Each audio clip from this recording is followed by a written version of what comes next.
This right here is a pack bait. I make it out of breadcrumbs, strawberry jello. I got some flour. I have a couple of eggs in there, a can of sweet corn, and a can of hominy for a little bit of extra flavor. But it usually packs together pretty good. Make it into a dough ball, and I'll put it on my method lead, and it'll act as a chum, and it'll stick on there pretty good. They have different rigs set up for it, but I use a slip sinker. That way he can pull, or he can do what he needs to do before he fills the hook. This is strictly a chumming method right here. Yes, this sir. is a way to try to draw the fish in, and then they're gonna hit this, which is little rubber pieces of fake corn. Yes, sir. And a little bitty hook. Yes, they'll inhale the hook, and if all goes well, they won't feel the hook at all. Most of the time, it'll catch them right in the lip when they inhale it.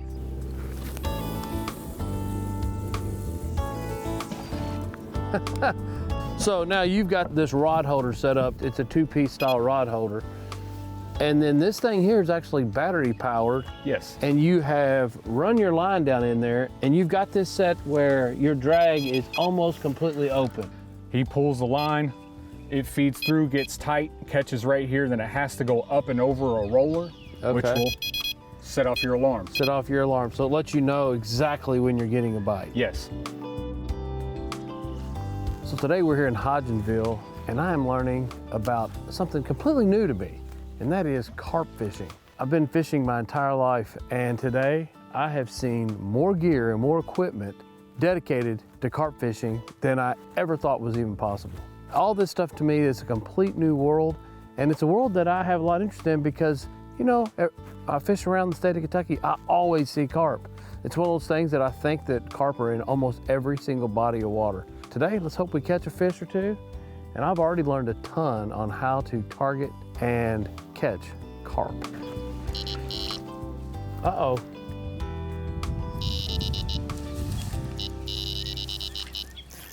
Here we go. Is it hooked up? Yep. All right. You know, there's something so cool about targeting a specific fish and catching the fish you're targeting. Coming back out now. Got up on the bank, now it's running back out deep. Look at that thing. Oh, did it come off right there? Hey, well, you know what? That's encouraging. We had a fish this close to the bank. That was probably my error. Well, it happens. It does. Take a couple pieces of corn, just pop your holes. I call it stacking the corn up. And you can see it better without the corn on there itself. I got a long hair. It kind of loops out like that off your knotless knot. Oh, gotcha, okay. And then you take it and slide them on. Slide them on, it hooks. Then they got these fancy little bait stops. That just keeps your corn from flying off, huh? Supposed to keep the fish from stealing it too, but apparently he was wanting it more than me. Uh-oh, that's a screamer.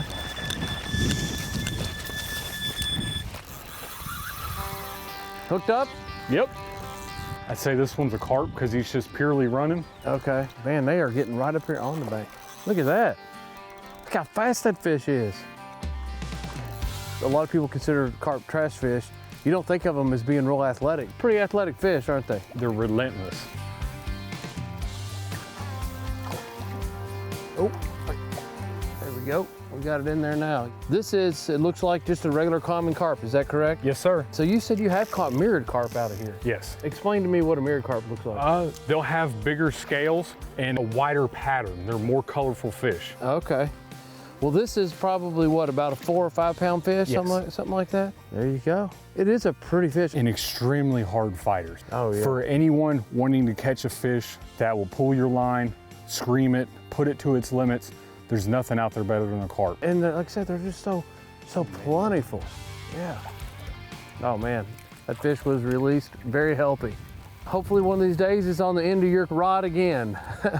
Hopefully I can see him when he hits 20, 25 pounds. There you go.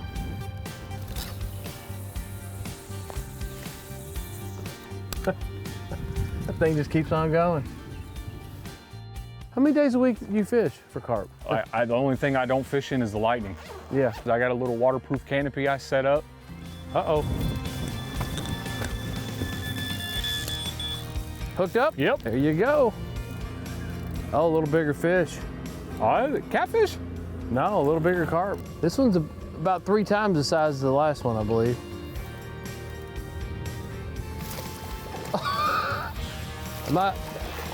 Am I going about this different than you normally would? Just a little bit, but hey, sorry. It works.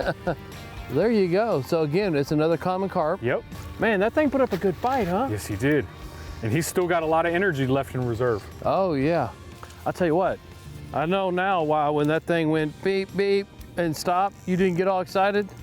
Because when they decide to eat, they usually just go. Go. There was no playing around, it's just gone.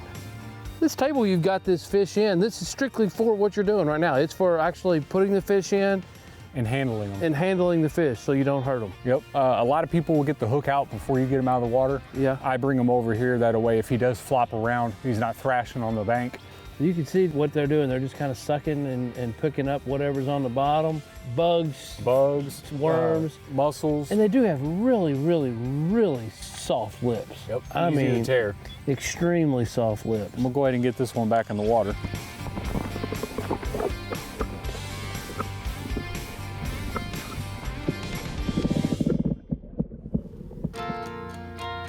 So, you know, people talk about bass fishermen. They may say, hey, if I ever get a chance, you know, I want to go to St. Clair, smallmouth fish.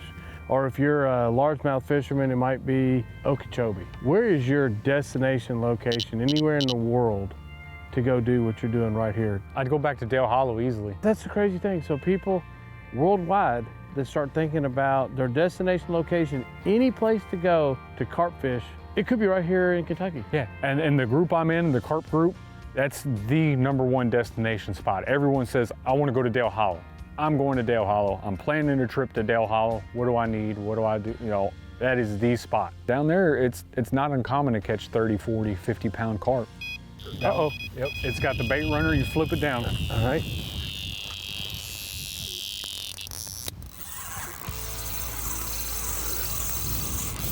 Coming toward us. Man, I'll tell you one thing, carp are fast. Something so sluggish when you look at them in video can have that energy to just burst out of the pocket like a hole shot in a bass tournament. When I see a carp, they're usually sitting there, one spot, but when you get them hooked, man, they go. They do. Reminded me of a striper taking off. Oh my gosh, they're much faster than I thought. This is kind of blowing me away. I'm just letting that rod just keep tension enough to keep it buried.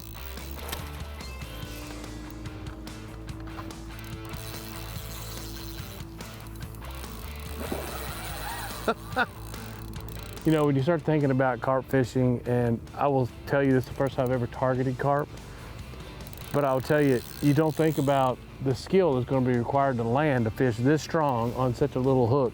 This is something that takes a lot of technique and quite a bit of fishing skill. I believe he's in there. And that's easily the biggest one of the day. I'll tell you what. Nice job, Chad. Nice job. Oh, thank you. I will tell you this. This is definitely the very, very, very first time I've caught a carp while targeting carp. Now look at the size of the tail. Now this is where fish get their strength. Of course, they got to have the mass here to be able to whip that tail, but look how much water that tail can push. Quite a bit. Very powerful fish. It is. What a pretty fish. Look at the belly on him. I'll tell you, well, that was a lot of fun. Let's get her back in. What do you think? Absolutely.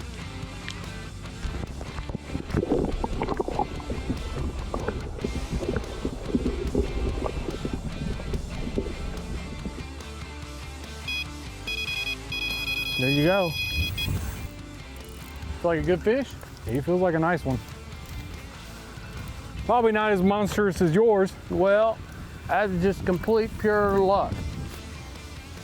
I'll tell you what, if you ever thought, you know what, there's nothing biting in the middle of summer, hard to fish right now, and you got a pond and you know has some carp, get you a couple of these little hooks, get you the longest spinning rod you have around, and give this a try, because I'll tell you, this will test you, because it does take a certain level of skill to be able to bring in a fish this powerful with a very, very, very small hook and such a soft mouth.